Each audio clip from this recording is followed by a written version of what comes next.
Every day, the Earth receives visitors from outer space. Tons of space dust that mostly goes unnoticed. But sometimes larger objects can be seen streaking across the night sky. They are meteors. Only a few of these shooting stars survived the fiery descent through the atmosphere. For having withstood their ordeal, they are much reduced in size and given a new name: meteorites.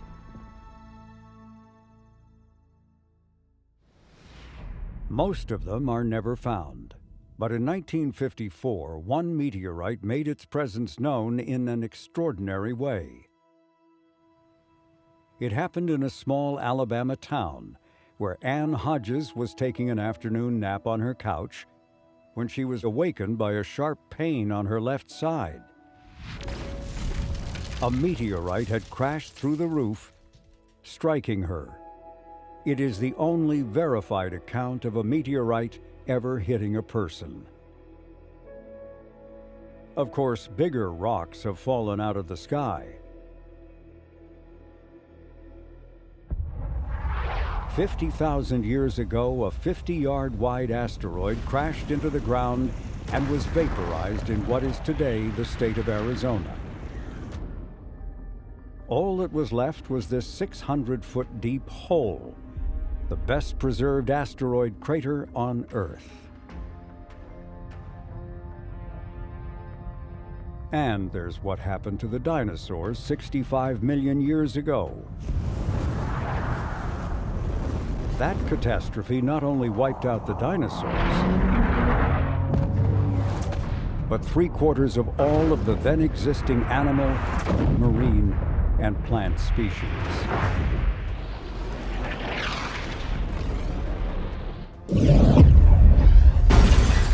Keeping track of asteroids and comets is a serious business, and it's an important aspect of the work the Jet Propulsion Laboratory performs as part of NASA's larger effort to protect our planet from cosmic marauders. As the saying goes, the dinosaurs didn't have a space agency. Roger, on my mark. 3, 2, 1, mark. Fortunately, we do.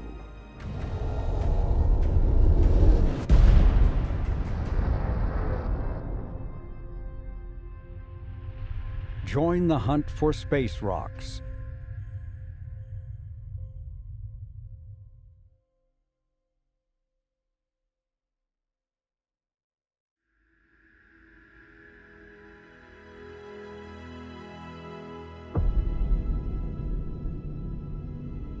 Asteroids and comets are as old as our solar system. They formed 4.5 billion years ago in the midst of a swirling disk of interstellar gas and dust. As the cloud contracted, our star, the Sun, ignited. You can imagine when the solar system first formed, it started off as a giant cloud of gas and dust that starts to kind of coagulate under the influence of gravity. Gravity starts pulling everything together. This is how the rocky planets, Mercury, Venus, Earth, and Mars, came to be. They endured unceasing bombardments from other objects as they carved out orbital paths around the Sun. One of those collisions between the Earth and a Mars-sized object gave us our Moon.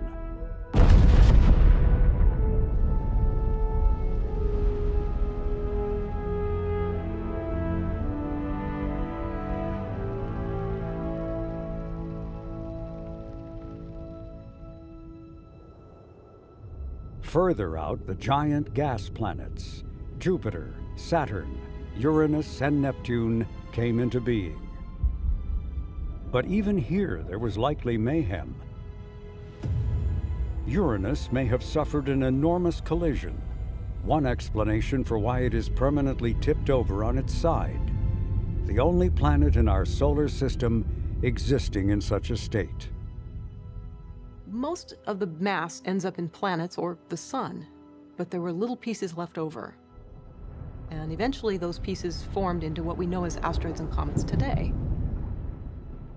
While asteroids are leftover debris residing mostly between Mars and Jupiter, the vast majority of comets are to be found far beyond the orbit of Pluto. A region called the Kuiper Belt is believed to contain millions of them. And far more distant, surrounding the entire solar system, is a celestial sphere, the Oort cloud. Here, trillions of comets may reside. It's from these distant places that some comets find their way into our planetary neighborhood. We now know that there's a sort of a cloud of icy, rocky bodies out there that are called long-period comets, or Oort cloud comets. These objects probably are remnants of the original gas cloud from which our solar system collapsed about 4.5 billion years ago, and they're still out there. Occasionally, they make their way into the inner part of the solar system, and they can come in, and then we see them as comets. Compared to asteroids with their dark surfaces, comets are show-offs. For as a comet approaches the sun, dusty ices on its surface heat and light up, turning into a cloud of gas and dust, often having a trailing tail that can be millions of miles long. To the ancients, comets were viewed as harbingers of impending doom. But today, dread has been replaced by fascination. For these interlopers are relics, made up of the oldest and most pristine matter in our solar system. And it seems likely that we have to thank them for having brought to Earth long ago the elements that have allowed life to develop on our planet. We know for certain that a pretty large asteroid or comet is responsible for the extinction of the dinosaurs. So from that standpoint, they can be incredibly destructive. Of course, we wouldn't be here without that. Maybe we'd be walking lizard people, I don't know. But it's certainly true that life today is very much a product of an asteroid impact, a destructive one. On the flip side, we think that there's a very powerful role that these objects have played in the potential for building life on this planet and perhaps elsewhere. If we just start from the very beginning, which is the seed of an asteroid or comet, that tiny grain becomes a site where molecules can meet and form more complicated molecules. So they become nucleation sites for chemistry to occur. So you can start with simpler things, even like 2 hydrogen atoms, but eventually those build longer and longer chains of molecules, some of which can be very complex. And eventually, all of those complex chemicals can migrate to a planet. So we think that there's a role that comets and asteroids have played over billions of years in seeding our planet with some of the chemistry that it may have needed to eventually evolve life. The best known of all comets is Halley. It revisits the Earth about every 76 years. Its 1986 appearance was a highly anticipated event. This was the first time, given the dawn of the space age, that it was possible to venture out and meet Halley. And no one was more excited about that possibility than the then new director of NASA's Jet Propulsion Laboratory, Bruce Murray. Murray was intent on reinvigorating JPL, which he believed was becoming too cautious with missions he dismissed as being gray mice. He wanted, instead, for the lab to create daring new technologies used to explore destinations that would excite the public. These kinds of missions he labeled purple pigeons, for it would be impossible to ignore them. And for Murray, a mission to comet Halley, a once-in-a-lifetime event, was made to order.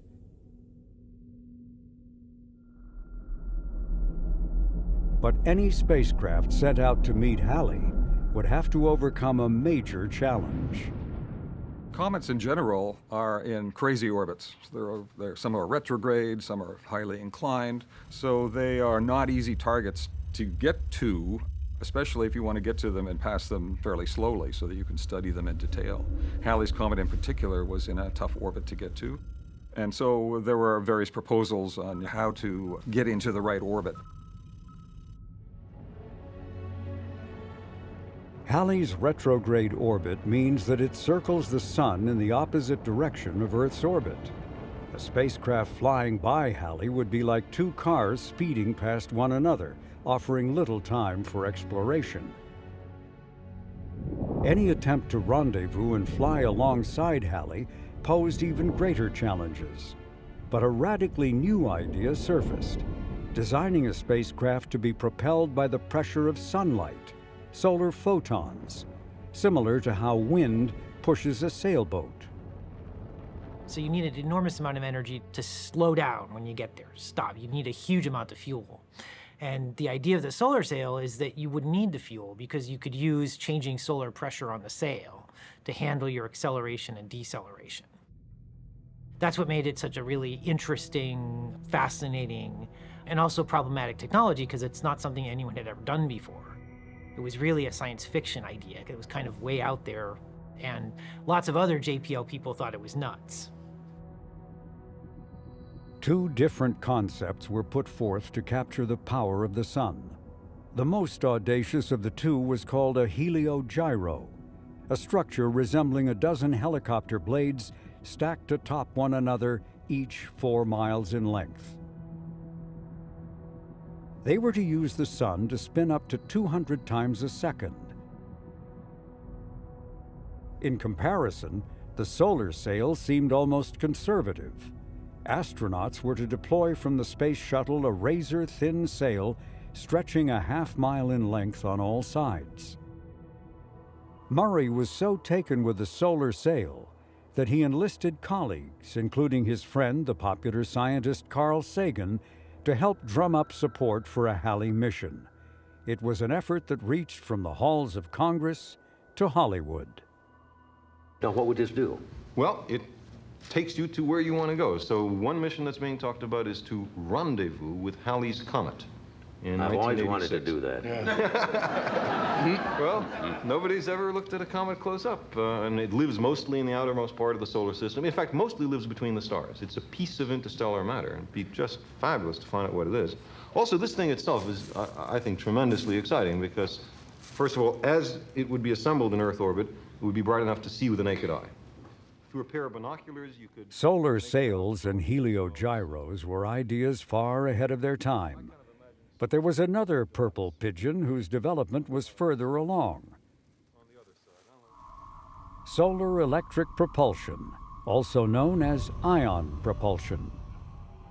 Dr. Kenneth Atkins of the Jet Propulsion Laboratory described the advanced propulsion system. Ion propulsion capability is 10 times as efficient as our conventional chemical rockets. And I think this is what gives us the capability to achieve a comet rendezvous. When ion propulsion, like the solar sail, failed to gain traction, Murray next advocated a sample return mission, flying through the tail of Halley to capture some of its dust and bring it back to Earth to be retrieved by astronauts. It was another purple pigeon that never got off the ground, despite pleas from scientists. For the first time in history, our children might be able to tell their children that they are the citizens of a nation which, for the first time, didn't simply and helplessly watch Halley fly by, but actually went out to meet it and to explore it. In the end, it was the Soviet Union, Japan, and Europe that went forward with missions to meet the comet, what came to be known as Halley's Armada, a space fleet having no American presence, but one guided by two newly arrived scientists at JPL who were experts in tracking celestial bodies. Our real role in the Comet Halley missions was, one, we had to predict where the comet was. That was my job. For the Soviets, for the Europeans, for the Japanese. And then we ran the International Halley Watch, which was a ground-based program to observe the comet in the infrared and the visible region to get astrometric data of where the comet was at any particular time. Halley's Comet was kind of a training ground for myself, at least, for generating and writing software that could calculate some of the interesting questions that were being asked. In particular, questions like, how close is Halley's Comet coming to the Earth, and things like that. In a face-saving gesture, NASA repurposed and gave a new name to a spacecraft near the end of its life and flew it past a comet. But there was no camera aboard, and it wasn't Halley's comet. Eventually, Halley receded from view, as did Bruce Murray. Frustrated by what he believed was a U.S. retreat from exploring the solar system, he stepped down as JPL's director 4 years before Halley's arrival. Murray burned a lot of bridges with his campaigns for the Purple Pigeons and otherwise to save JPL. And at the time, well, then as now, NASA headquarters doesn't like it when centers kind of go off on their own to try to promote what they want to do and not what NASA headquarters has agreed with the White House should be done. While none of Murray's Purple Pigeons took flight during his tenure, many of them would in years that followed. And looking back, perhaps what was more important for JPL than sending a spacecraft to Halley was the lab's pioneering work in predicting the path of the comet. For that accomplishment laid the foundation for JPL's future world leadership role in tracking near-Earth objects that could pose a threat to our planet and everything on it.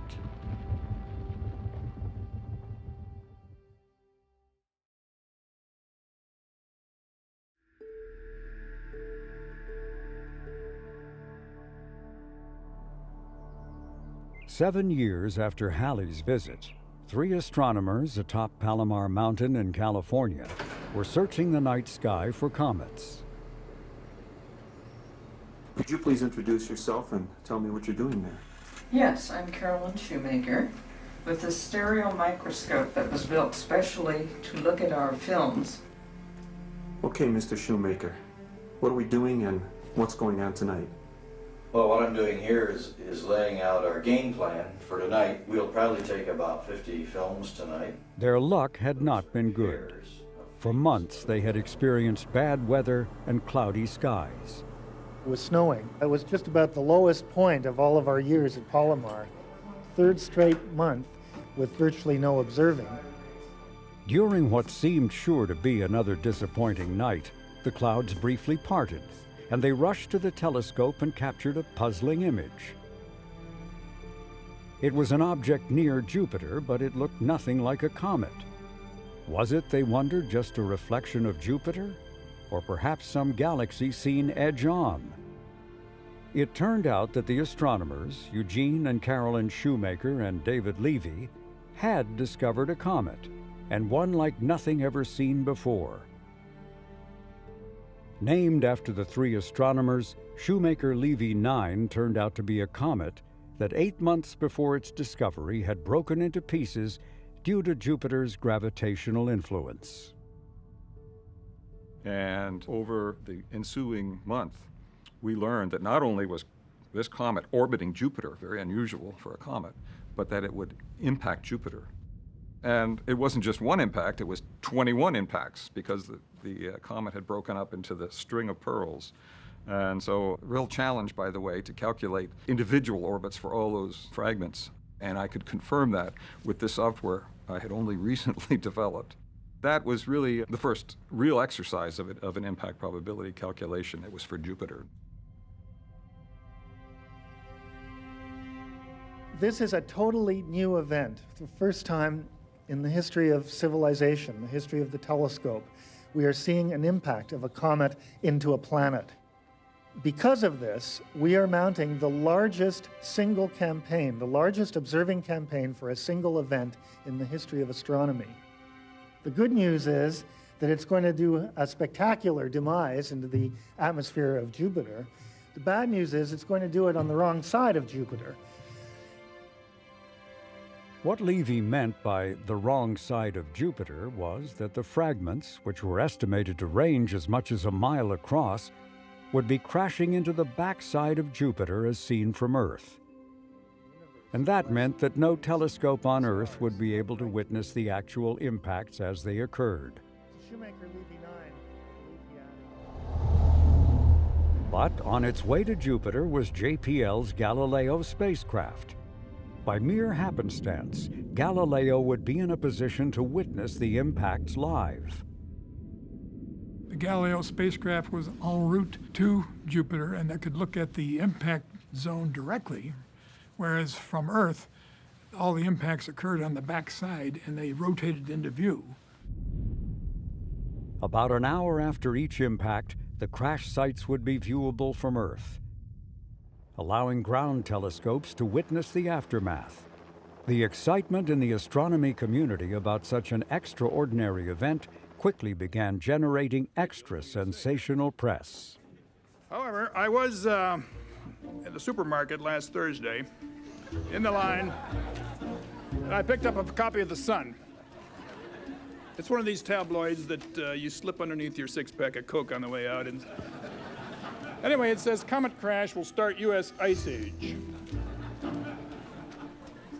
No government agency will verify the impending day of doom, but sources say that's only because they want to prevent wide-scale panic and rioting. This is a report by Mr. William Rock. I understand there's a few members of the press here today, and if Mr. William Rock is among them, I'd like a word with him after the talk, please. But in the midst of Yeoman's witty remarks were actually some deadly serious implications. The computer modelers are going nuts. There's a whole community of people within DoD who do nothing but model the effects of an impact, a nuclear detonation on Earth or an asteroidal impact on Earth. The problem is they don't have any data. So what they would dearly love, of course, is a 100 million megaton impact on Earth to refine their computer calculations. There are some obvious problems with that. And so the same computer modelers are adjusting their code for Jupiter. I have another question down here. We only had about just over a year warning of this event. It raised an interesting question. What do you suppose is the minimum warning time we would have for any comparable event on the Earth? That's something we have been thinking about. An asteroid that's likely to strike Earth is one that we probably already know about, and so if the orbit is well enough determined, we can simply integrate forward with the appropriate perturbations on the computer. The exception to that, of course, are the comets, the long period comets that can indeed come out of the sun, take us by surprise.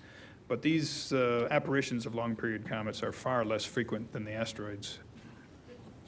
But if a comet did come out of the sun, it would take us, it would pretty much take us by surprise, and there's not a great deal we could do about it, but that's a very low probability event.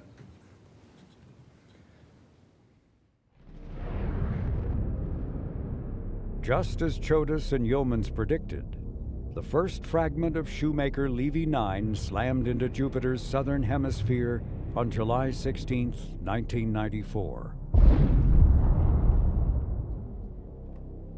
Scientists didn't know what to expect because they were just little pinpoints with tails. And some were saying that these impacts would just kind of fizzle out, that we wouldn't even see anything. And then shortly after the predicted time for Fragment A, we got a report that it was really there was a bright dot on the limb of Jupiter, so it was clearly visible, and we knew that Fragment A was not one of the larger ones. A massive fireball erupted, creating temperatures over 40,000 degrees Fahrenheit. The plume would rise nearly 2,000 miles above Jupiter's atmosphere. Over the next 6 days, at least 20 more fragments would slam into the giant planet. As we went down the line, some of the bigger ones, when they impacted Jupiter, were releasing, by some accounts, millions of megatons of energy when they hit. Partly because they're coming in at high velocity, but also because these fragments were likely at least hundreds of meters in diameter each. So in your mind's eye, sort of think of A as a 1 kilometer size object, maybe E is 1.5, and then G, I suspect we're getting up to about 3 kilometers. What we're seeing is not deep in the atmosphere. While the projectile punches down deeply, all the hot stuff burps right back up to the surface. So these effects we're looking at are up on top of the normal atmosphere. They're above the ammonia cloud tops. All these wonderful features that we're seeing here is something that's been brought up from depth that's now deposited on top. And one of these collisions with the G fragment, which was the largest one, generated an energy of something like 6 million megatons of TNT explosive, which is 600 times the global nuclear arsenal. If you were going to ask what's the size crater this would make on the Earth, if we're right about our estimate of the size and the energy, if it hit a continent, it would make a 60-kilometer diameter crater, thereabouts. Material that's blown out of that crater would essentially blanket the Earth with a layer of fine debris that would just block sunlight. It would just get dark all over the Earth. It was not hard to imagine the repercussions of such an event aimed at the Earth. But there was not much of a response by NASA or the Defense Department to tackling the problem. That began to change 4 years later, after a prediction that an asteroid might hit the Earth in 2028 became front-page news. That was a false prediction. And the scientist who made that prediction at the Minor Planet Center was basing it on really of approximations. We, on the other hand, could actually calculate the impact probability, and it was 0. No chance that this asteroid would hit the Earth. And so this became front-page news in the New York Times and many other newspapers. Here we had one prediction that an asteroid could hit the Earth, and another group, Don and myself, saying, no, it can't hit. And so there was massive confusion, and I think this was a wake-up call for NASA. By the time of this media frenzy, NASA was responding to a U.S. congressional directive to discover 90% of all near-Earth objects large enough and potentially close enough to cause global extinction of life on our planet. Today, it's estimated there are almost 1,000 of these large objects. About 90% of them have been located. But there are many more smaller but dangerous near-Earth objects. So far, nearly 5,000 of them have been detected and designated as FOEs, short for potentially hazardous objects. Most of the hunting for asteroids is done by ground-based telescopes, but determining their sizes and potential for causing damage is hampered by the dim light given off by these dark objects. But an infrared space telescope, originally called WISE, has been helping to fill this information gap. This was a mission to survey the entire sky in 4 infrared wavelengths of light.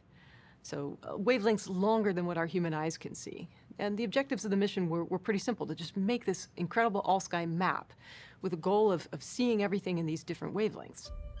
Well, it also turned out that this project was quite unexpectedly good at sensing asteroids. As it turns out, WISE was spectacularly effective at not just observing these objects, but actually discovering new ones. After WISE's onboard coolant needed for stargazing was depleted, it was renamed NEOWISE and repurposed as an asteroid hunter. For an infrared telescope can do something light-seeking telescopes cannot do: determine the size of an object. This is because we're measuring the heat that comes off of the body. So rather than sunlight bouncing off the surface, we're actually seeing sunlight that is absorbed by the asteroid and then re-radiated as heat. So you can imagine that if we can measure the distance to the asteroid, and we know its brightness in these infrared wavelengths, we can actually figure out how big it is, because that sort of falls out of the equations. But the Space Telescope's second life is nearing an end. Now in development is a successor mission. Now we're working on the Near-Earth Object Surveyor mission. This is a new NASA mission whose objective is really to go out and map out the entire population of near-Earth objects as completely as possible. In particular, we're focusing on objects that are large enough to cause what I would call severe regional damage, meaning they're 100 or 200 meters across, and that's equivalent to something that's about a 200 megaton nuclear explosion. That's pretty bad. From my standpoint, this is a fascinating problem for a few reasons. One, just fundamentally, It's a natural disaster that we can prevent through fairly straightforward means. We can literally go look up, and if we do a thorough enough job of it, we have a chance of actually predicting whether or not there is something that's headed our way. And even if the answer is no, coast looks clear, that's a really good answer. It means it's something we don't have to worry about. So that just nice, neat solvability from my perspective is a really wonderful and rare thing in science.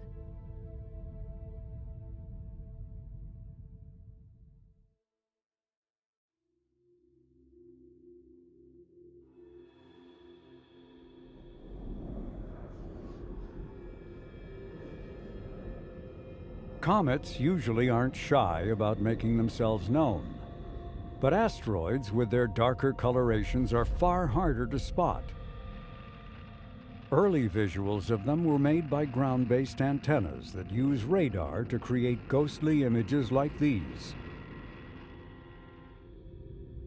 The first ever close-up visit to an asteroid occurred a year before the Shoemaker-Levy 9 collisions, when the Galileo spacecraft was able to take a slight detour to capture some bonus science.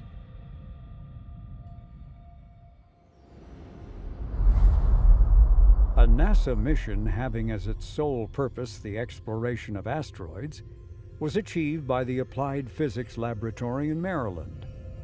Their spacecraft, named Near Shoemaker, flew by one asteroid and then went into orbit around a second one called Eros.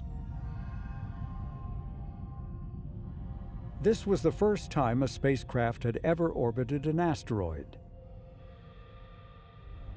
After spending a year observing Eros, the team decided on a daring ending to the mission: to attempt soft landing on the asteroid, something never before done, and something the spacecraft was not designed to do.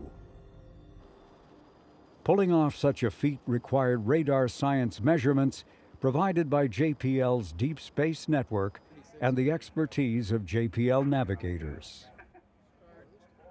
Right now, we've just completed doing the last set of navigation solutions, it's the last optical navigation update, and we provide that solution in case we want to adjust very slightly the time of the next set of maneuvers. And the group that has done the orbit determination for NEAR, both radiometric using the Doppler radio tracking, as well as the optical navigation using landmarks on the surface of Eros, are done here at the Jet Propulsion Laboratory. Okay, yeah, the cell data shows we're starting the maneuver. Yeah, we're showing Doppler residuals are going down. Okay. Yes, sir. Okay. We want this. Yeah, we're 1.7 from the landing site, Dave. Yeah, well, let's see now the slant range. The maneuver started.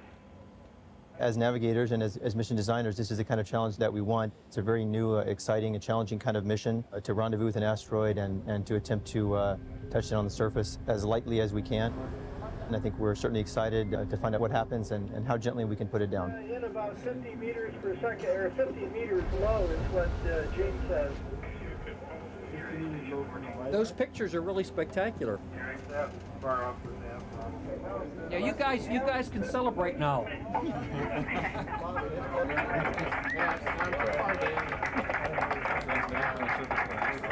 already popping the champagne corks. Hey, it looks like we hit less than 2 meters per second, and it did survive enough to track on the surface now. We have two-way lock. We have two-way lock.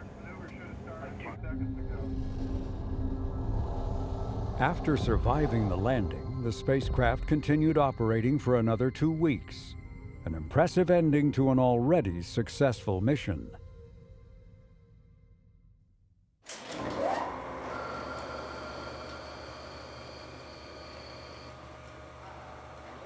The first spacecraft to fly by an asteroid and a comet was a JPL mission whose purpose was not to chase down near-Earth objects, but to test a dozen advanced but risky technologies that larger, more expensive missions were hesitant to use.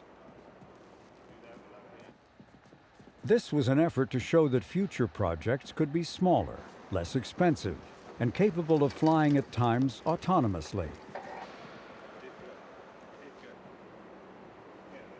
At the top of the list of innovations was ion propulsion, a technology pioneered by NASA's Glenn Research Center that years before had been proposed for a mission to Halley's Comet. Ion propulsion is designed to give fast and flexible access to the solar system for missions of the future. The first time I heard about it was from a Star Trek episode. It was an episode called Spock's Brain, for those of you who are Trekkies.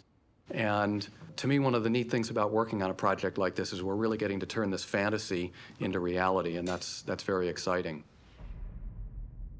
Mark Raymond, a self-professed space nerd, decided as a young child that he wanted to be a rocket scientist. And now he was living his dream, having been handed the reins to Deep Space One, a spacecraft that really did sound like science fiction. Ion thrusters make use of atoms of xenon gas, which are given an electric jolt. That disturbance results in an electric charge, and the ions shoot out of the engine at tremendously high speeds, upwards to 90,000 miles per hour. But because all of this is occurring on atomic scales, the thrust is incredibly gentle and slow. Going from 0 to 60 miles an hour will take Deep Space One 4 days.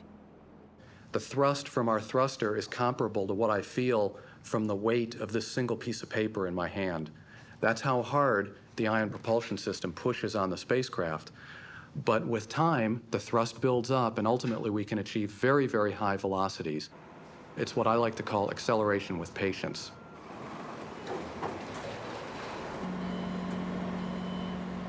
The spacecraft is also smart enough to know how hard the sun and planets are pulling on it, and it can actually determine where it's going. An analogy I like to give for how powerful the combination of autonomous navigation with ion propulsion is, compared to what we can do today, these two technologies are like having your car find its own way from Washington, D.C. to Los Angeles, arrive at a designated parking space, and do it all while getting 300 miles per gallon. 7, 6, green board, 5. Of course, Deep Space One first had to get off the ground. Main engine start and liftoff. That called for a rocket having a conventional propulsion system. The Delta rocket with Deep Space One, testing the spacecraft technologies of the next century. Within minutes of the launch, Deep Space One's high-risk billing seemed already in play.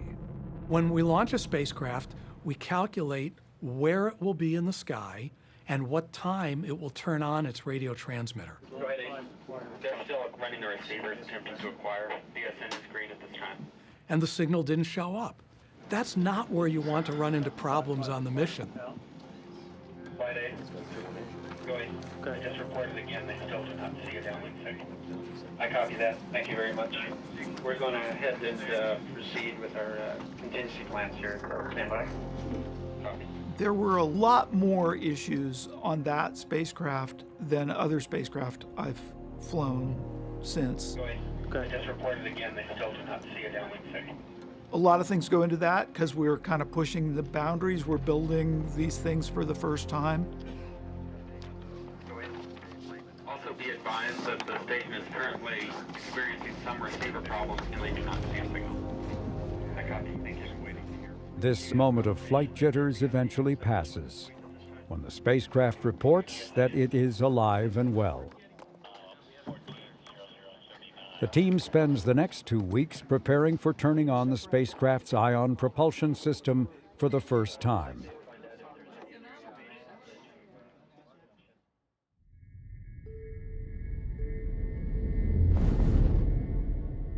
This was the big day when we were actually going to light it, go to warp power, emit that cool blue beam, and get underway with our powered flight.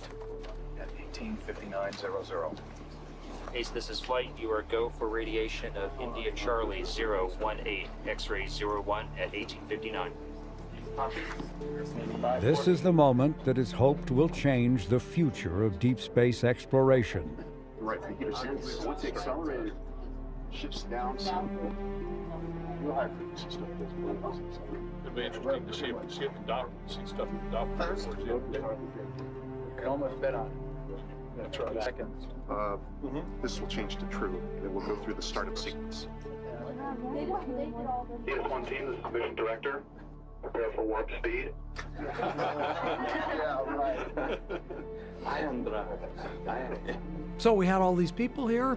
We sent the commands to the spacecraft, and sure enough, right on schedule, the spacecraft went through its own final procedures to start the engine, started the engine.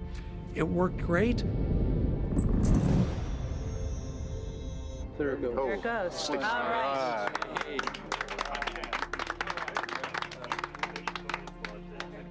Congratulations, Jack. Everybody. Congratulations. Good job. Not me. You guys. Hey, Jay. We lit off. Current you're looking at is 0.5. JC. There it is. Everybody in mission control was all excited. People in the hallway were all excited.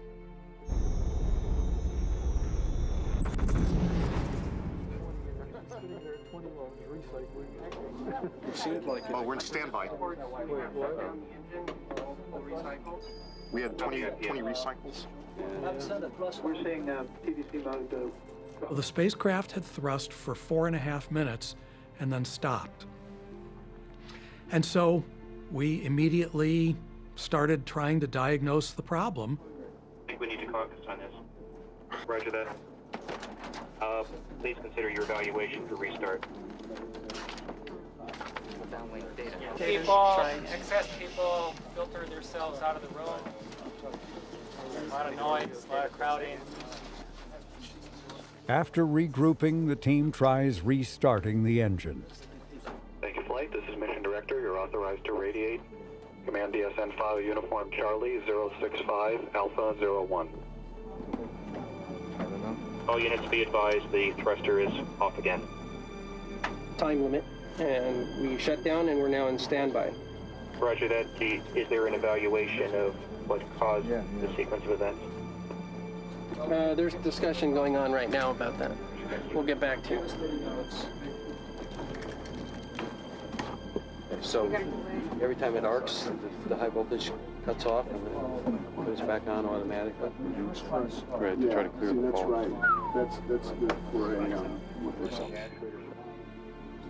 A number of attempts are made, all with the same result. Shut down. Did it happen right away as time goes? Each time that happened, our spirits went down a little more. Ion propulsion was the primary objective, and here we were unable to get more than 4.5 minutes of thrust. And in fact, our minimum success criterion for Deep Space One was to thrust with the ion propulsion system for 200 hours. Well, we still had another 199 hours, 55 minutes, and 30 seconds to go. While disappointing, these kinds of shutdowns didn't come as a total surprise. Similar events have occurred during lab tests. Plasma wave is, we're going to get the search coils coming out and see how they correspond. Probably arc and you were burning for a while. So it's probably a noisy burn right there. Because it should clean up to be fairly clean once the accelerator works right.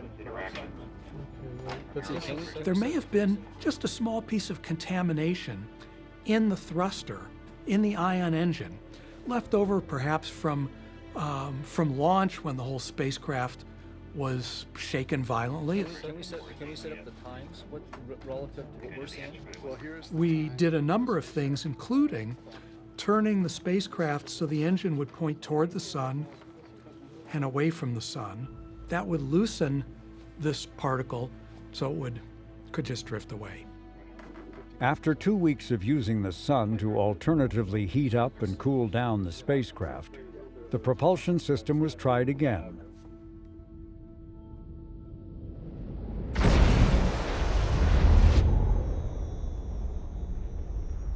The era of ion propulsion had arrived.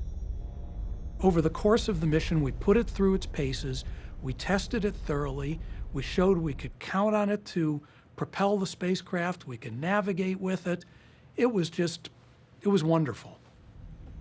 That meant that many subsequent missions that would have been impossible without ion propulsion then were possible. What followed was a whirlwind of testing the other technologies on board. And only 9 months after launch, with almost all of the mission's objectives met, the team was eager to fly by an asteroid named Braille. That was a great way to take all these new technologies and show that you could do planetary science. You have to say it in French. We're out there, let's go use all this fancy stuff to go take pictures of something. The asteroid Braille was co-discovered just 6 years earlier. One of the two co-discoverers was Eleanor Glow Helen, a JPLer and a pioneer in asteroid hunting. That the asteroid was found was an impressive feat, for the asteroid was so dim that Deep Space One was almost unable to spot it. And just hours before the encounter, a software bug caused the spacecraft's computer system to overload, requiring a reboot. The fact that the spacecraft was very temperamental, almost made us not able to do that encounter. We went into safe mode the morning we were supposed to do this flyby. I got a text message. Back then, we didn't have cell phones. We just had these pagers, but the pagers were fancy ones that you could get a text message on. I got this text message that said, "We're in safe mode," and I'm like, wait, the encounter is tonight. It takes 3 days to recover from safe mode. Oh my gosh, I better get into work. Racing against the clock, the team beamed up new instructions. The last command was transmitted with only minutes to spare. The science results were modest. The few images of the asteroid were taken at a further distance than intended, causing them to appear out of focus. Still, this had been the smallest celestial body ever targeted by a spacecraft, coming within 17 miles. An impressive accomplishment that convinced NASA that the mission was worthy of a second shot. The next target would be a comet.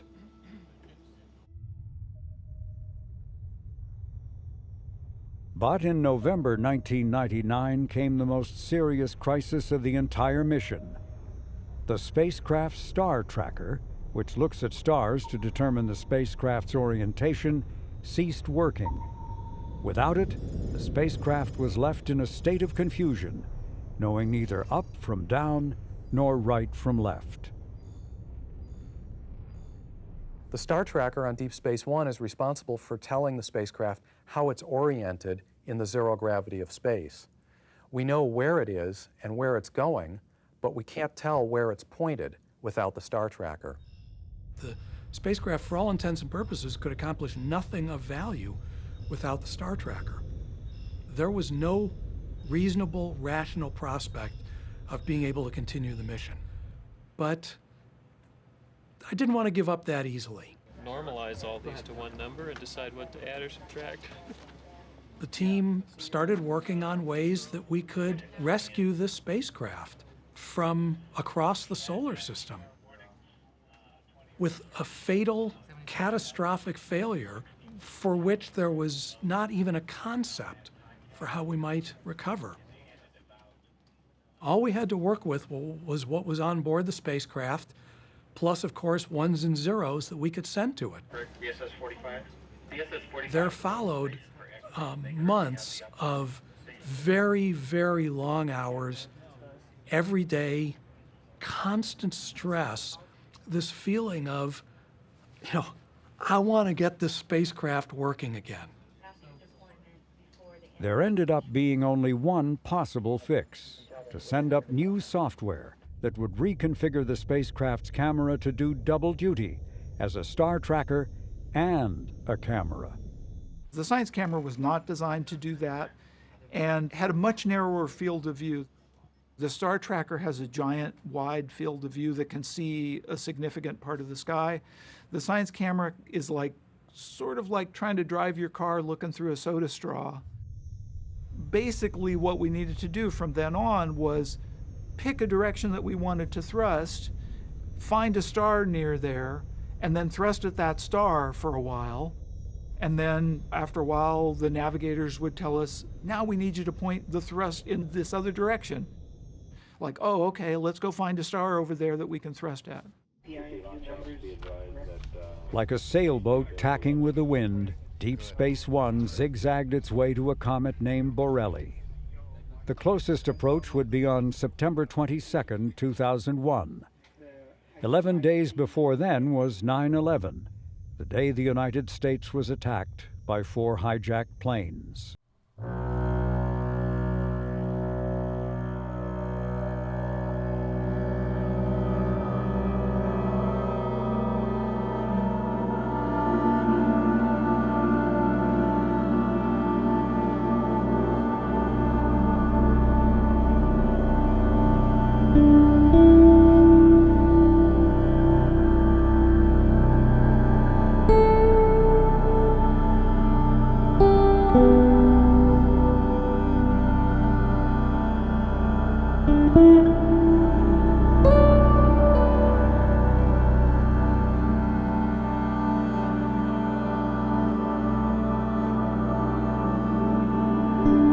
Mission to be the only people allowed on lab because we have this operations work to do.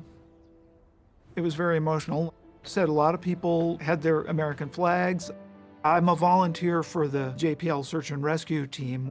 I had some inkling of what was going on in New York, so I wore my search and rescue helmet that day.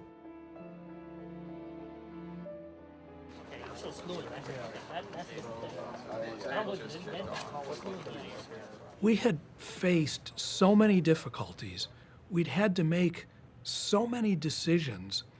And, Deep Space One had not been designed or built to encounter a comet.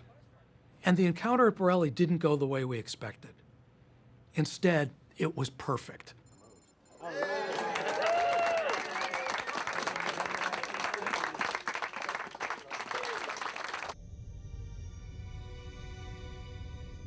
Years of nursing along this damaged, wounded spacecraft. It was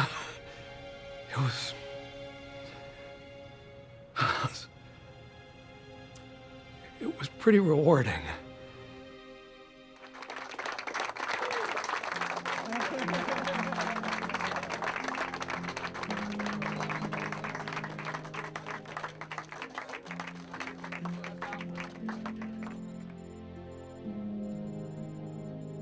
Scientists were elated with what were then the highest resolution pictures ever taken of a comet.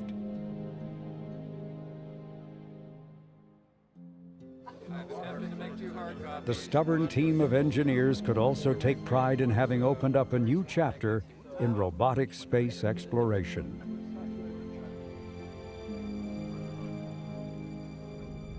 Three months later, with the spacecraft running low on fuel and no other science destination within reach, the mission was officially declared over. Today, Deep Space One, a small spacecraft operated by a small team with big hearts, silently circles the sun.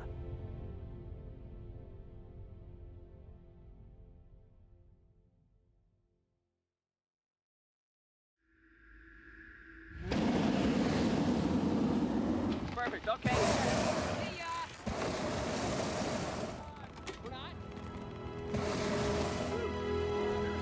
It is nice up here. Greg, copy. You're clear to ground. Okay. Here we go.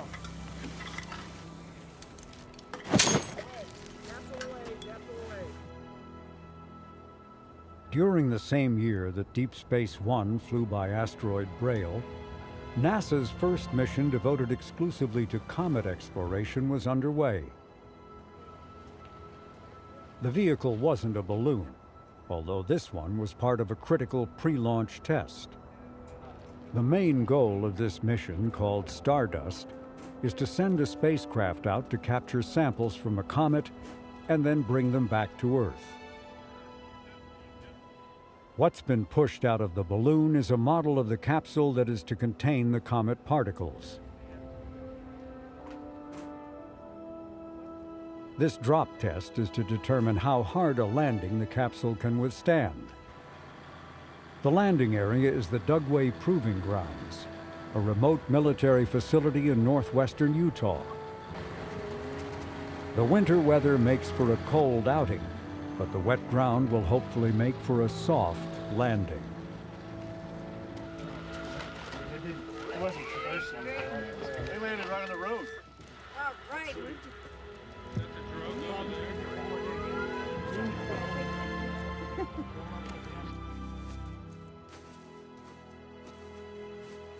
A comet sample return mission was first proposed for Comet Halley. The scientist involved in that original proposal, Don Brownlee, had never let go of the idea. And the comet that's been chosen to sample, Wilt 2, has an unusual history, as comets go.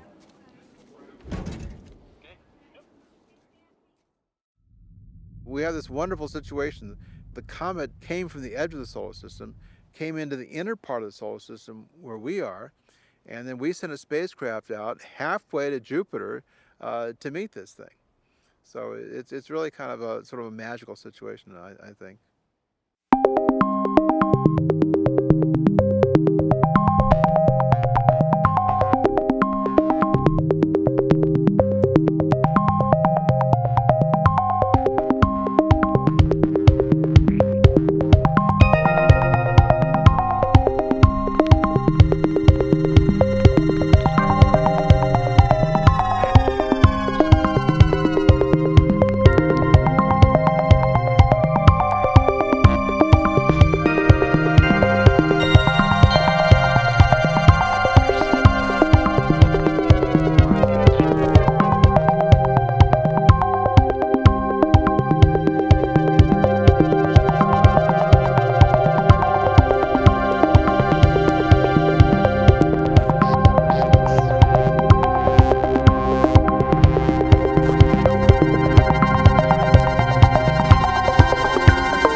JPL researcher Peter Sue made a career out of finding ways to use this strange material.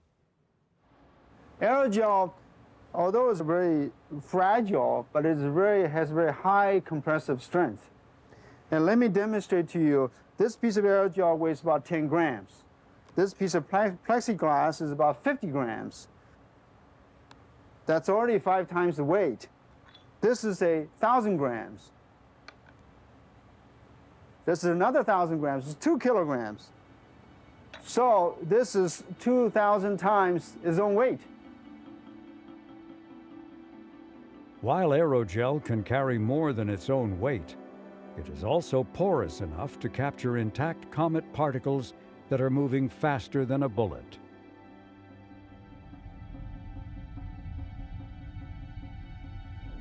A year after its launch in 1999, Stardust gathered in the first 2 samples of interstellar dust.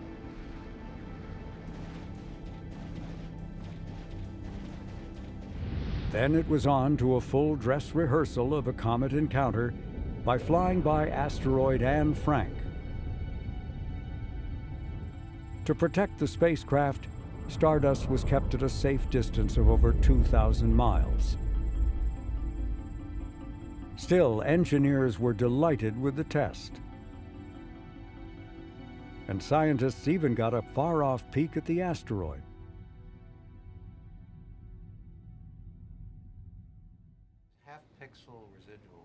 Another year passes before the encounter with Wilt 2. And as the day nears, the comet isn't cooperating. It's dimmer than expected. And that likely means there will be far fewer dust particles to collect than wanted. As far as the brightness of the object, the photometry is concerned, we're somewhere between 5/7 and 5/10 the amount of dust that we expected to observe. Yeah, there's less light coming from the thing this time, less flux. The only way to collect more dust is to fly closer to the comet. But flying closer increases the risk that the mission could be lost. Now, originally, these observations we weren't going to use to change our plans. We were just going to use to confirm that we're still in the ballpark. This meeting offers a rare look into how such pressure decisions are made in real time. The encounter is only 3 days away. At the table are JPL engineers, navigators, scientists, a NASA headquarters representative, and by phone, the spacecraft contractor Lockheed Martin. Given the concern that debris shedding off the comet might ruin the encounter or even destroy the spacecraft, the question on the table is how close should the flyby be? I didn't make too much noise about going to 300 at the time because there is a chance that we might lose all of the images if we go into 150. If we do go into 150, pretty much are close to collecting the particles, but if we go into that close, there's about a 4 times higher chance we will lose the image sequence during the flyby. So what's science assessment? Well, my recommendation is we target for 250, which is a modest correction. This is better than sticking at our target value of 300 kilometers we did in the past. I'll use Sham's golf analogy. We're approaching the hole, and we're doing tweaks as we're coming in. And there's still a probability it'll work. I mean, it's not saying that it won't work. It's just what do you mean? Yeah, but what do you mean probability? Well, I don't know. I mean, I'm not saying it's an absolute failure. I'm not saying it's an absolute success. You know, if we're opening up, we're exposing ourselves to some new risk we haven't imagined, then that's really a stupid thing we'll always be crucified for. And if we lose imaging close in, we took a gamble.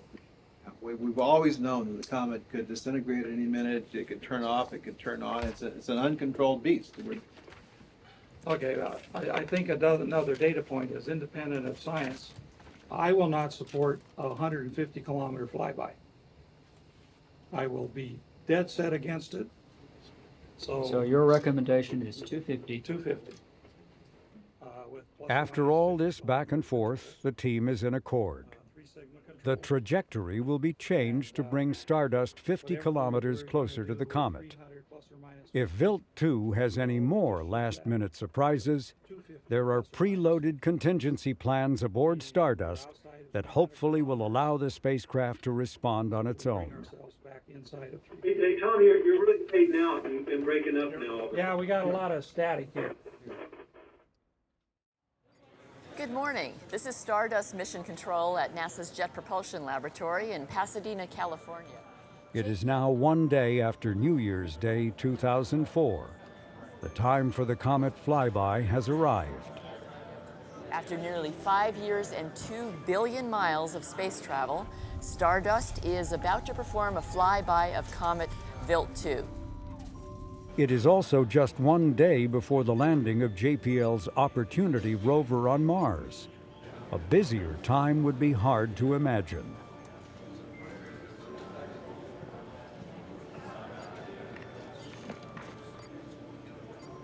PNL station started systems. This is closest approach at this time.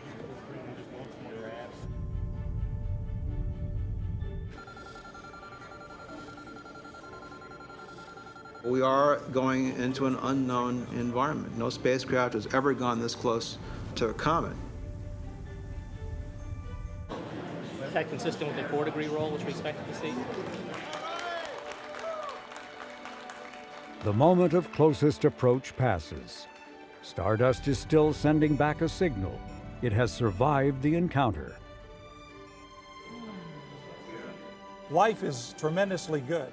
We've flown through the worst of it, and we're still in contact with our spacecraft.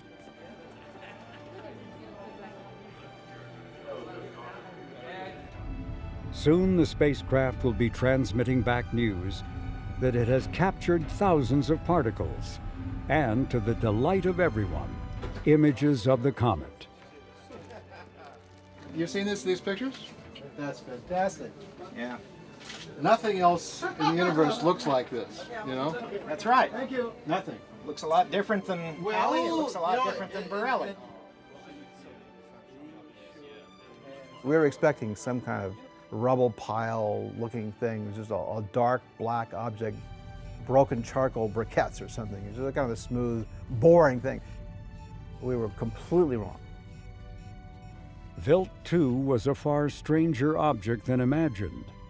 The comet's surface was dotted with towering pinnacles, steep cliffs, and oddly shaped craters.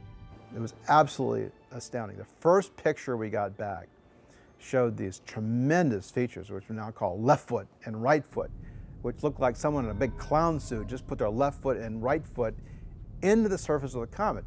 Yet these are kilometer-sized features that are hundreds of meters deep.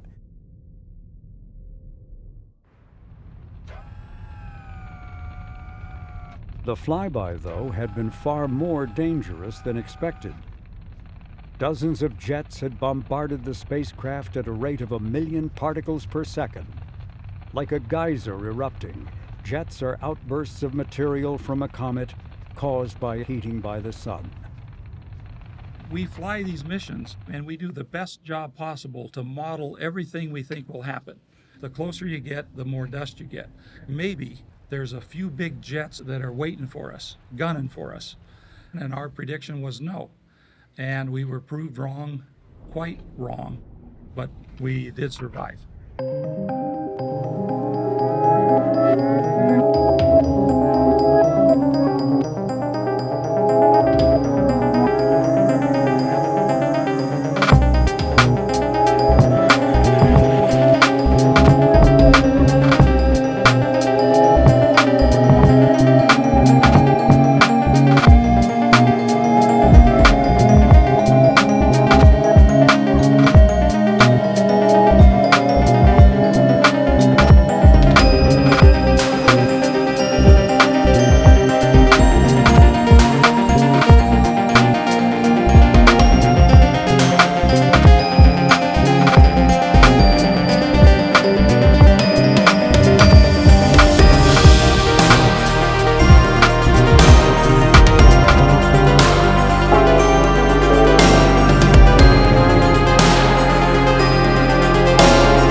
while Stardust brought back samples from a comet's surface.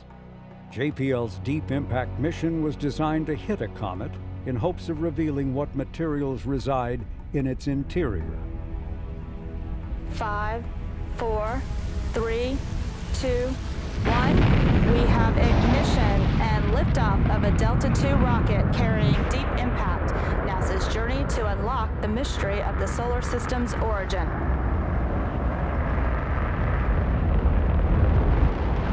And the air starts have ignited. Being launched into space are actually two spacecraft, the Deep Impact Mothership and its cargo, a small washing machine-sized impactor to be released to collide with a comet. The two spacecraft were built by Ball Aerospace, with JPL responsible for management oversight and creating the especially complex software required for the mission. We had 12 months to complete the assembly of the prime spacecraft, complete the assembly of the impactor spacecraft, go through the entire environmental test program, fix the flight software, fix the fault protection, fix all the bugs that we found along the way, and figure out in parallel how to hit the comet. Hitting a comet was something no spacecraft had ever done. And to have any chance required creating computer simulations at JPL. As often as not, the early simulations resulted in misses. And then, 2 months before launch, a near catastrophic mistake was made. There was that black day in November where somebody came in and accidentally deleted all the files. Sequences that we were working on for post-launch, encounter, everything. Gone on one night. Deleted because somebody thought they needed space on a server. And it was like, how in the hell do we ever recover from this? The solution was to work intensely long hours, and the pressure didn't let up post-launch. The journey to the comet, named Temple 1, was a short one, just 6 months. When only halfway there, the comet was already in sight. The JPL flight team barely had enough time to settle in before the encounter was upon them. Normally it takes many months to launch a spacecraft and check it all out in flight and learn its idiosyncrasies and get it all calibrated and working good. And so to launch the spacecraft and only 6 months from then have an encounter was very challenging. We were sleeping in our offices level of working hard. And I came in one day, to my office, and I had my bedding all set up, and somebody had turned down my sleeping bag and put a mint on my pillow and left a little note that said, "Complimentary turn down service." It was, it was crazy, crazy days. And what Deep Impact was expected to do sounded a little crazy too. What's been described as hitting a bullet with a bullet. After the impactor is released, its onboard navigation system has to visually find the comet in order to execute 3 targeting maneuvers. 3 chances of zeroing in on the comet. The impactor, once we release it, has an auto-nav system like we introduced with Deep Space One, and it locks onto the comet and tries to make sure that it's going to hit it. And it makes that first correction based on information from a long ways away. And so each successive correction as we get closer is going to be better and smarter. And so there wasn't a lot of actual commanding going on. It was mostly we're watching the spacecraft to make sure nothing funny happens. All of this is to occur on the 4th of July.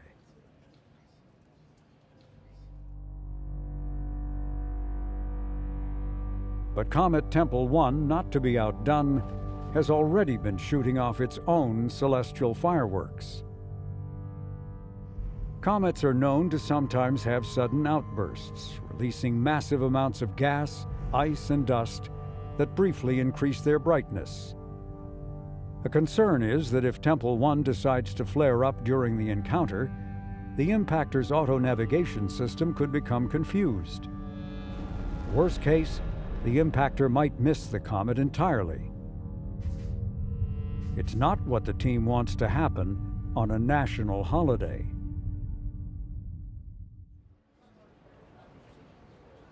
Mission, impactor flight, all impactor spacecraft subsystems green at this time. It is now the 4th of July. The time of impact is 90 minutes away.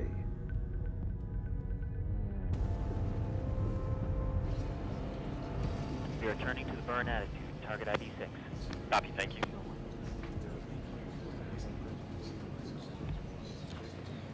The first impactor trajectory maneuver, or ITM, is underway. Impactor flight, impactor prop. Flight prop. And we see TCM thruster firing with accumulated on times increasing. Copy, thank you. Flight confirms your go to radiate. Roger, on my mark. 3, 2, 1, mark. Cat bed temps look as expected. The accumulated on time is about right as well. And we'll give you a more full report later. Copy, thank you. The comet is not yet done with its surprises. What's the most difficult issue that's confronting the team right now, then?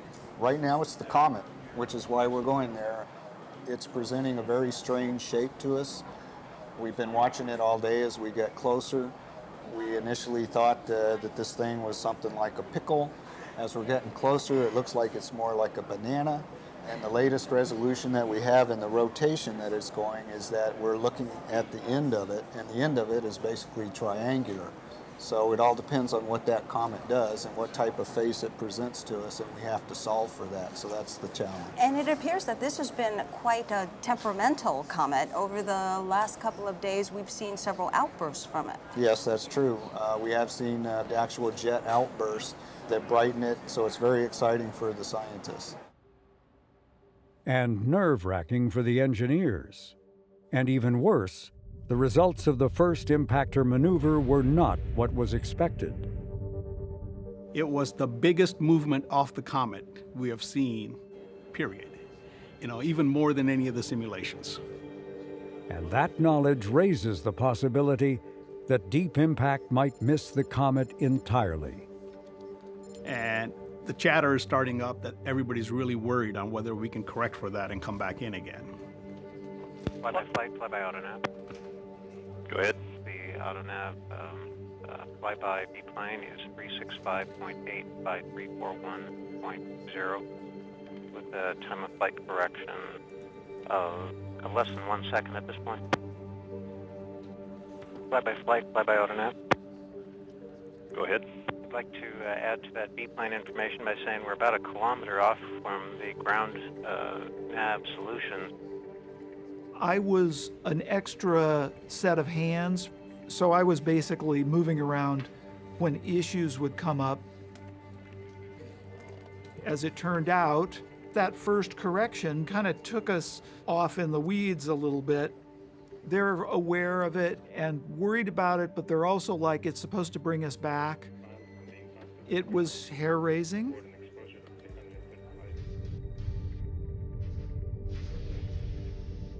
After ITM-2, we have 6.5 kilograms of fuel remaining, which equates to 31 meters per second. Fly-by flight, fly-by thermal. Request to go offline for 2 minutes. Dan, sitting next to me, he looks like a ghost because all the blood just drains out of him.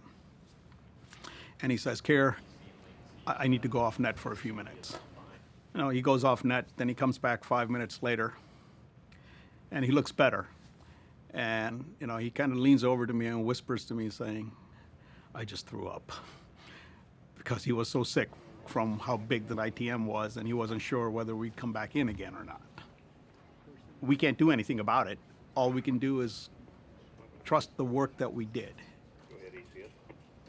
We've seen the comet in all three cameras. We've seen it in the impacting camera, the two cameras on board the flyby spacecraft as well. Providing live commentary during the event is Don Yeomans. Yeomans is blissfully unaware of the concerns over trajectory maneuvers, but he has his own reasons for being anxious. They needed some stooge to get out there and talk to the media. Either it was a smashing success or a horrendous failure. And so I was just worried sick that I would get this question after the fact that, Dr. Yeomans, NASA has spent $240 million on this deep impact mission, and you guys missed? So this is our best image to date. It's only going to get better, much, much better. Now it looks bright, but it's actually a very jet black object that is being overexposed to show the light. It's sort of rotating around an axis that is more or less up and down. And so you're looking at the small end of the pickle here. It's a 9-mile pickle, mind you. Impact flight, we've begun ITM-3. Impactor flight, impactor prop. We also see TCM firing for ITM-3. Copy. The last of the 3 thruster burns is underway. Nothing more can be done. Mission, this is flyby Pulpitech. Go. Reporting on our last enabled state change for flyby, final imaging before shield mode. We have a disable of all ADCS performance. Basically, we're left with what keeps the hardware talking. ADCS, you're on your own. Copy. There are some of the images coming down from the spacecraft. Oh, my, look at that. Looks like we've got... No longer a pickle, more of an eggplant. Yeah, now we're moving from the pickle to the eggplant here, and it looks like we have some clear surface features over there on the right. A dark depression, perhaps? Look at the jets. Look at all the jets. Yes. I have a little voice in my ear that tells me that we can put up the impact camera image in our monitor right now. Okay. This is the impactor image, the spot where we're headed for impact. And the spacecraft's doing remarkably well for something that's about to vaporize. It's getting closer. We may be getting some serious dust hits. Our brave little spacecraft is in a very hostile environment here. We're going not only faster than a speeding bullet, we're going about 10 times faster than a speeding bullet. And that puts Superman to shame. We're expecting to lose the spacecraft any minute here. But it's doing one heck of a job just before checking out. Flight, this is Telecon. We have lost the block. Copy that.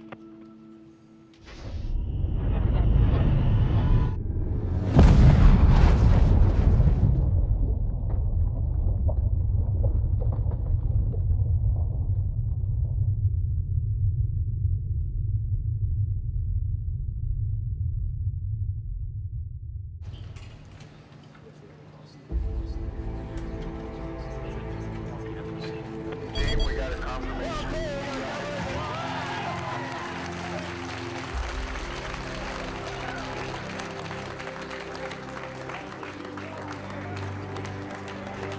Oh my God, look at that!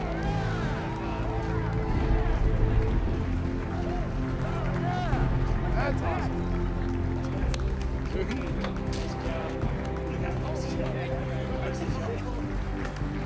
Congratulations. Oh,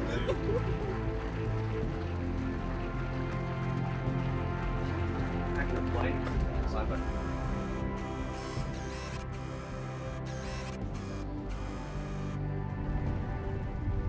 The mothership, flying underneath the comet, recorded the aftermath.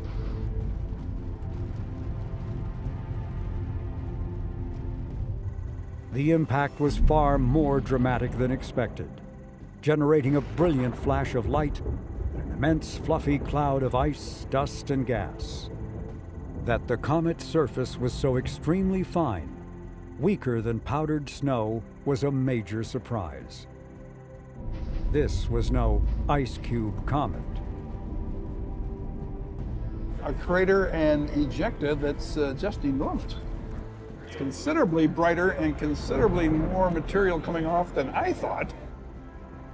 Also unexpected was the sizable amount of organic material that was detected.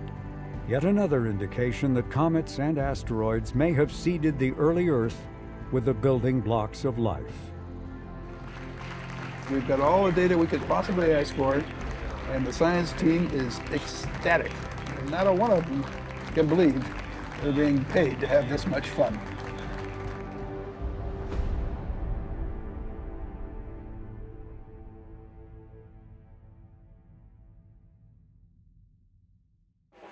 Two, 3 o'clock, 4 o'clock, rock.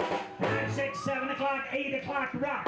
9, 10, 11 o'clock, 12 o'clock, rock. We're gonna rock around the clock tonight. There was more fun the very next day.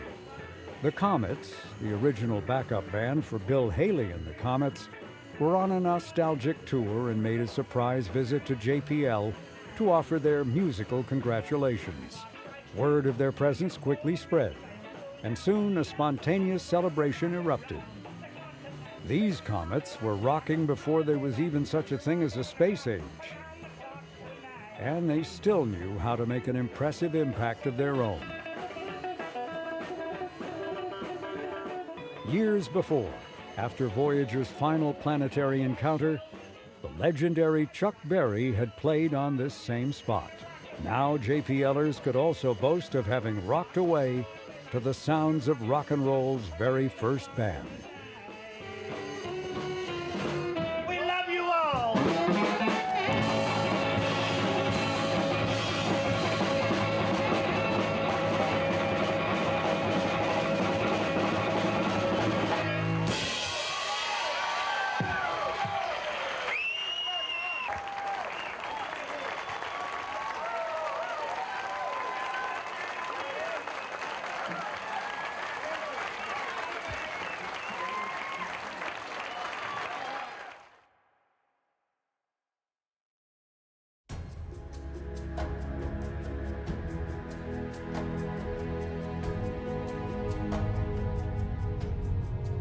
Deep Impact's impactor was no more. But the mothership had survived, and the team was eager to sign up for another mission. 5 years after the Temple 1 encounter, Deep Impact flew by a second comet, Hartley 2. JPL's Stardust mission was also repurposed. It revisited Temple 1 to see the aftermath of Deep Impact's collision with the comet. And Deep Impact was followed up by NASA's Goddard DART mission. The spacecraft flew into a tiny moon orbiting an asteroid to demonstrate how they might be moved slightly off course.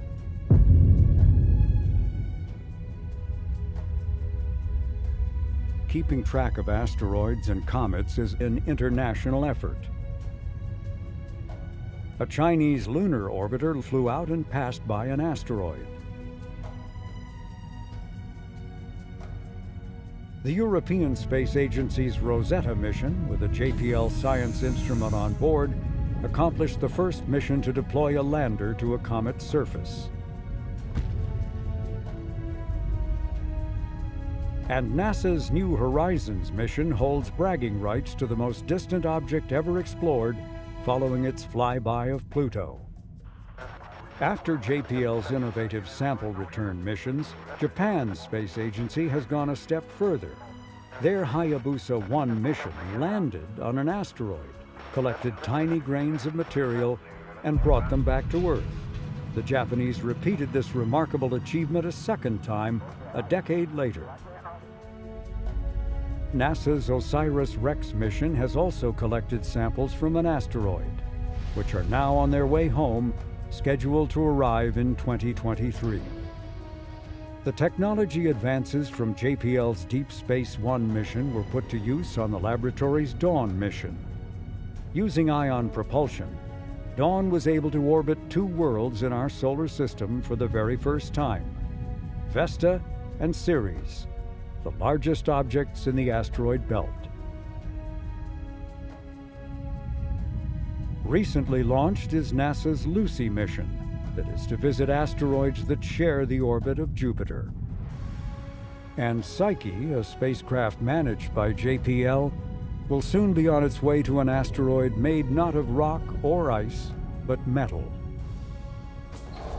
Flying a spacecraft propelled by a solar sail finally succeeded in 2019 with the Planetary Society's tiny LightSail 2 spacecraft. This publicly funded mission stayed in Earth orbit for 3 years before re-entering the atmosphere. A more recent NASA solar sail mission failed to deploy.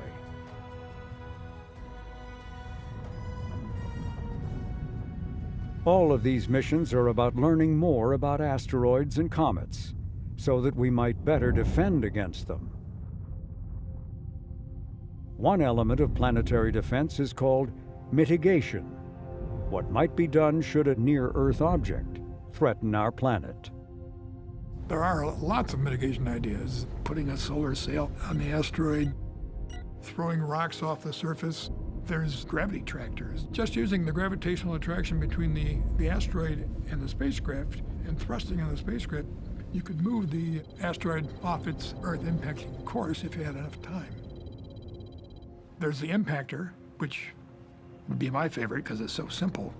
And DART mission and the Deep Impact mission demonstrated the fact that we can run into these targets if need be. In a worst-case scenario, if you had a large object and little time, you could use a nuclear explosion.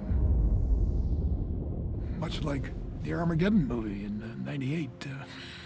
We'd have to bring back Bruce Willis. But the three most important things for mitigating a potential Earth impact are to find them early, and find them early before they find us.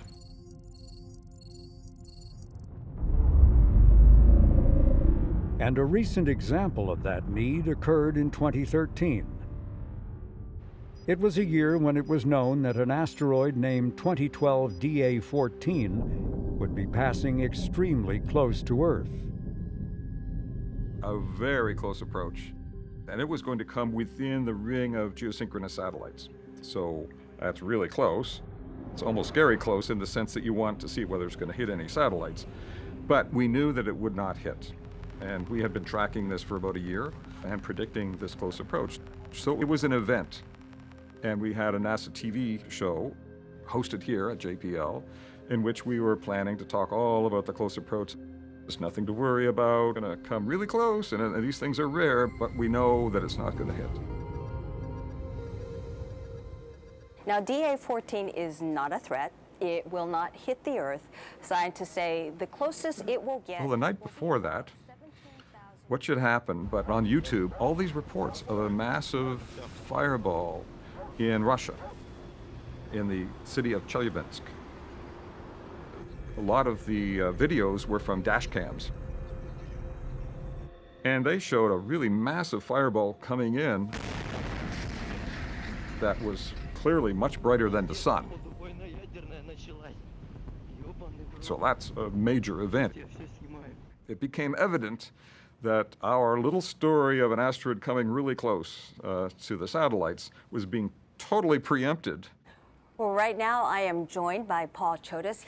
And Paul, we probably have to address right off the top this meteor that hit Russia overnight. What an exciting day. We feel it's like in a shooting gallery here. We have two rare events of near-Earth objects approaching the Earth on the same day.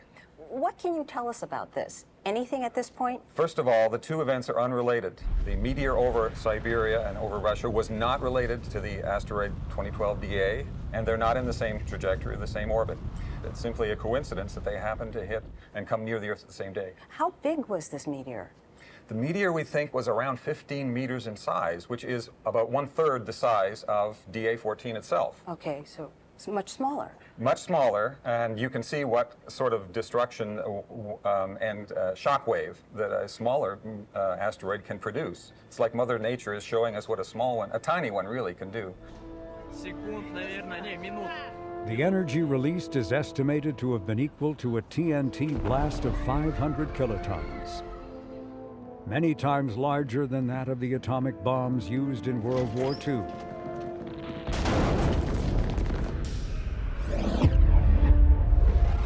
The shock wave blew out windows, damaged buildings, and caused upwards to 1,500 injuries, including reports of skin burns and temporary blindness.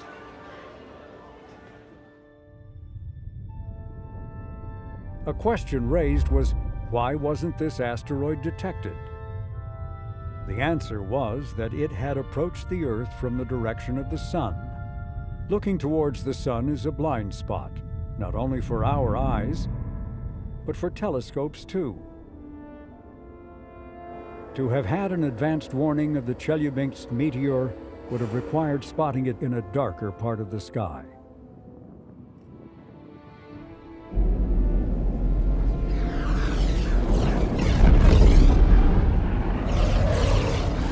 The last time an event like Chelyabinsk occurred was more than a century ago. But the fact that such a small object, believed to have been no larger than 50 feet in size, can cause such damage is yet another warning issued by Mother Nature. For there are likely millions more near-Earth objects of this same size yet to be found.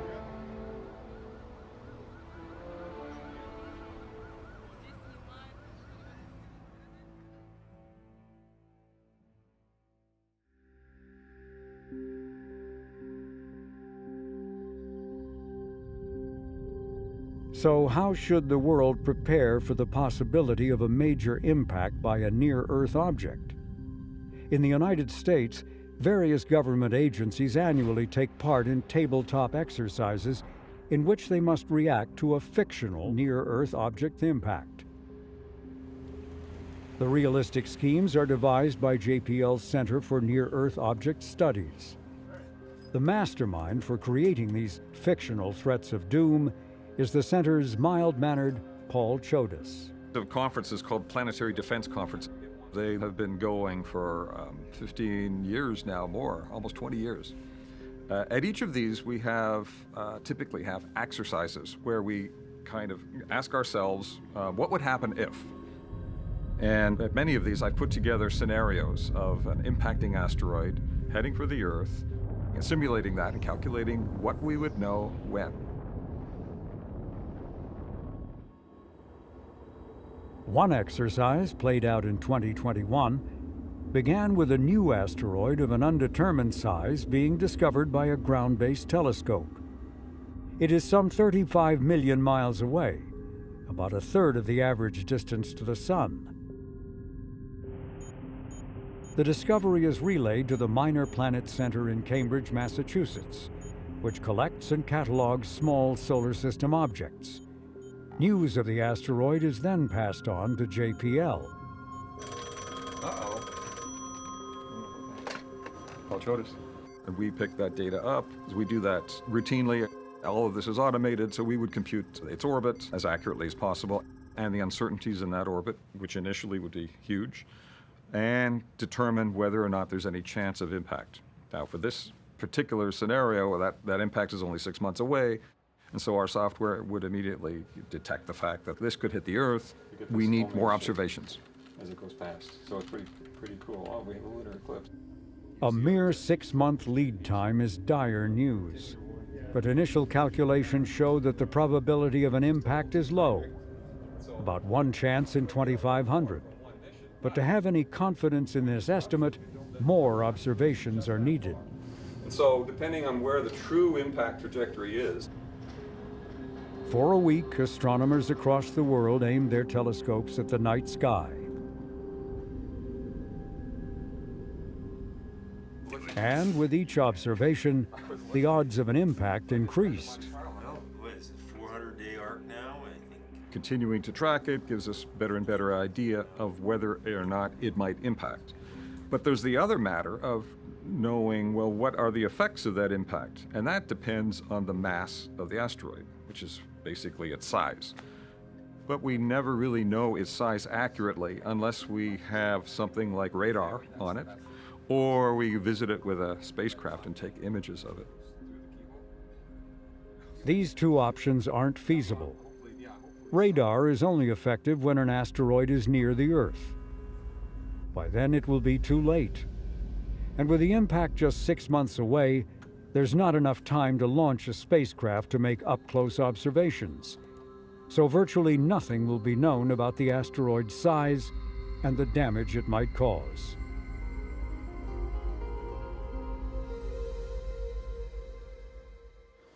The risk corridor. Let me move ahead to through a lot of this stuff to. By the end of the first week, the probability of the asteroid hitting the Earth has climbed to 5%, or 1 chance in 20. As to where the impact may occur, the potential areas are at first literally all over the map, covering 2/3 of the Earth's surface. Large swaths of the Earth are at risk initially, and it's our job to get a better and better orbit to narrow that down so that we know where the asteroid is headed and we can isolate the region of the Earth where it might hit. To make matters worse, for the next few days, new observations by ground telescopes aren't possible due to the glare of a full moon. Astronomers use this time to search through their archives, looking for any possible past signs of the asteroid buried in their records. Meanwhile, for policymakers, a major question is what information should be shared with the public and when. The data on which we base our orbit calculations are really international in scope, and they're available to all around the world. And the other orbit computers can run their calculations, maybe not quite as elaborate as ours, but come up with similar results. So it would be very difficult to kind of sit on this impact prediction and not tell anyone. The group's suggested headline doesn't mince words. Newly discovered asteroid poses risk of Earth impact in 6 months. These are just nominals. Another week goes by. The effort to comb through past data has paid off. It shows that the asteroid had passed by unnoticed 7 years before.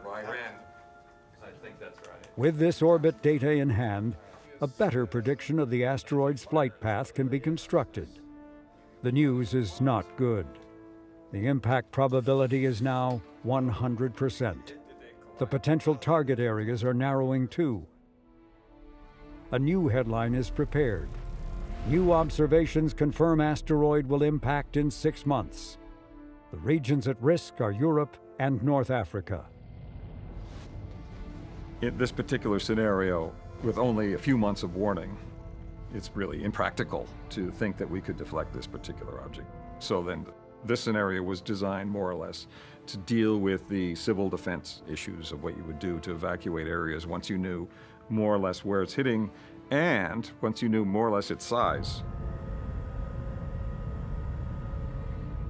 If the asteroid is as large as 160 feet, the impact is expected to be as powerful as the atomic bombs used in World War II. If it is 1,000 feet in diameter, destruction would be measured on a continental scale. A half-mile wide asteroid could mean global catastrophe. Meanwhile, an international effort has been exploring how a space mission might protect the Earth. We did talk about what we could do to mitigate and whether there would be any possibility, but with 6 months, there's not much.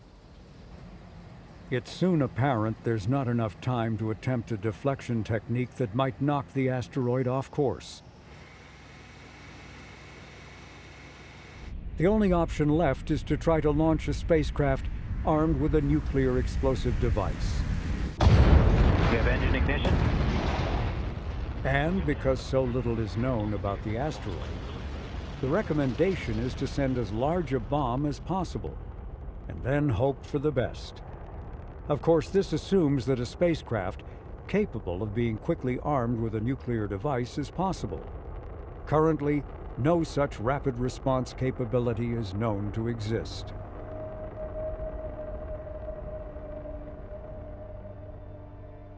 Meanwhile, observations by the infrared space telescope NEOWISE provide the first information about the asteroid's size. It is likely no more than 500 feet in diameter, and the impact zone has narrowed down to a region mostly within Germany, Czechia, and Austria. Among the cities at risk are Munich, Prague, and Vienna. It is now 6 days until impact. The asteroid is 4 million miles away and now in range of JPL's radar imaging assets. The size of the asteroid is further refined. It is somewhere between 300 and 400 feet in diameter. Estimates of how powerful the impact could be range from 9 to over 150 megatons.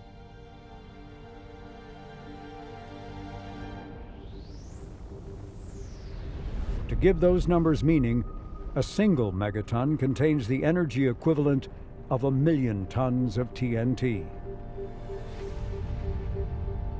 The day of impact arrives. The asteroid enters the atmosphere at the precise time predicted. The world can only await what will follow.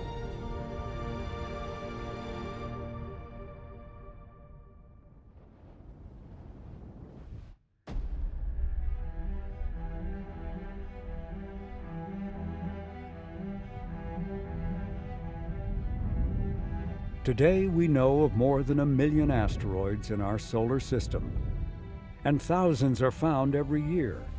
Most reside in the asteroid belt between Mars and Jupiter, and they pose no threat from that location. Of concern are asteroids that are nearer, especially those that can cross Earth's orbit.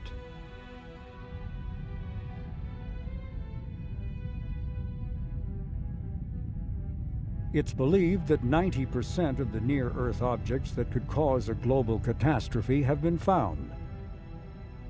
But there are estimated to be thousands of asteroids large enough to cause severe damage over a wide region that have yet to be discovered. But that knowledge doesn't seem to keep asteroid hunters awake at night. These events are so very unlikely to happen that it's not something that we lose sleep over. In fact, I feel more confident in the sense that we have capability to deal with them. Out of the tabletop exercise, there was one big takeaway: greater awareness of the extreme challenges that come with a late discovery.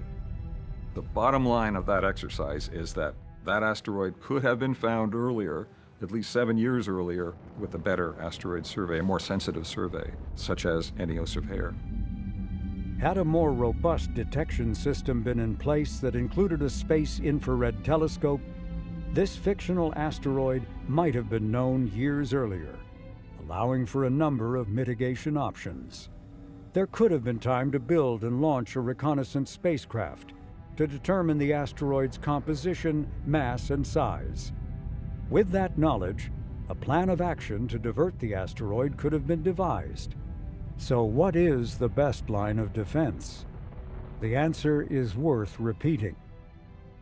The primary goal for defending against near-Earth objects that are on Earth impacting trajectory is to find them early, and find them early before they find us.